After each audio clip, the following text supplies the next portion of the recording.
काल ज्या पद्धतीनं आरोप झालेत, कसं उत्तर देणार तुम्ही? बघा, काल बुलढाण्यामध्ये जे दाखवलं गेलं आणि आमच्या बुलढाण्याला बदनाम करायचा प्रयत्न का झाला.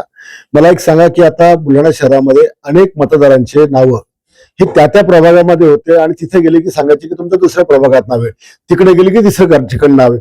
मी पण माझी पत्नी आम्ही गेलो पहिल्या बुथमध्ये, मग आम्हाला कळलं की तुमचं दुसऱ्या बुथमध्ये नाव आहे. हा सगळा जो निवडणूक मतदार यादीमध्ये घोळ होता, याच्यामुळे काल जो मुलगा तिथे आला होता तो त्याचं नाव दुसरीकडे होतं, पण त्याला कोण सांगितलं तो या मतदार यादीमध्ये नाव आहे. तो काल काढून तिथे काही करायच्या आतच त्याला इतकं मारलं. त्या मुलाला जर आतमध्ये गेल्यानंतर त्याला बोगस मतदान करताना पकडलं असतं की हे तुझं आधार कार्ड हे बोगस आहे किंवा तुझं इथं नाव नाहीये, तर ती गोष्ट वेगळी होती. आणि इतरांना त्याला मारायचा काय अधिकार आहे? आता त्या ठिकाणी त्याला इतकं मारत होते आणि तेवढ्यामध्ये माझा मुलगा गेला. तो बिचारा घाबरून त्याला चिपकलं की मला वाचवा म्हणून. आणि आणखी त्याला कोणी मार पडले म्हणून त्याने म्हटलं तू इथून जा. काय चुकलं त्याचं? कोणाला मार खाताना काय कोणाच्या मदत पडून सोडू नये, वाचवू नये, याचा अर्थ काय?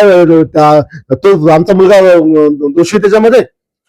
यांना त्याला मारायचा अधिकार काय आहे? त्याला आतमध्ये जर तो बोगस असता, अधिकाऱ्यांनी सांगायचं असतं हे तुझं ओळखपत्र बोगस आहे, तुझं नाव वेगळं, चेहरा वेगळा आहे आणि त्यांनी पुढच्या ताब्यात द्यायचं असतं, असं असतं. तर पण एवढा बोंबाटा त्या ठिकाणी केला गेला आणि दिवसभर एसपी डीवायएसपी, बाहेरच्या तालुक्यातले पोलीस, अरे हे आमचं बुलढाण्याचं सुशिक्षित शहर आहे. सगळे आमचा सुशिक्षित मार्ग मतदार घाबरत होता की एवढा पोलिसांचा तापा कशाला? निवडणुकीमध्ये छोटे मोठे लोक होत असते, हे काही बिहार थोडी आहे का? आम्ही काय पहिली निवडणूक थोडी जिंकतो की याच्या आधी कधी असं घडलंय म्हणून. पण माया बीजेपीचा जो उमेदवार होता, उपरा उमेदवार, यांनी इतका त्या सीएमओ ऑफिसला फोन करून त्रास दिला की आमचं बुलढाणा बिहार चालू आहे, अमुक चालू आहे. त्याला माहिती आहे त्याचं डिपॉझिट जाणार आहे म्हणून, आणि म्हणून त्याचा तळफाट चालू होता आणि सीएमओ ऑफिस त्याला बळी पडत होतं आणि सारखं पोलिसांना पळवायचं. पण ह्या जी दहशत बुलढाण्यामध्ये पोलिसांची लोकांनी पाहिली, बुलढाणेकरांनी पाहिली, हे बुलढाणेकरांना काही पटलेलं नाहीये, आम्हालाही पटलेलं नाही. मी एसपीला बोललो हे काही तुमचं बरोबर नाही म्हणून.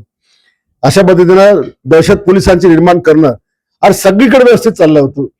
जर समजा काही बोगस चाललं तर तिथे एजंट होते पकडणारे, सगळ्या पक्षाचे अधिकारी होते. ही पद्धत नाहीये.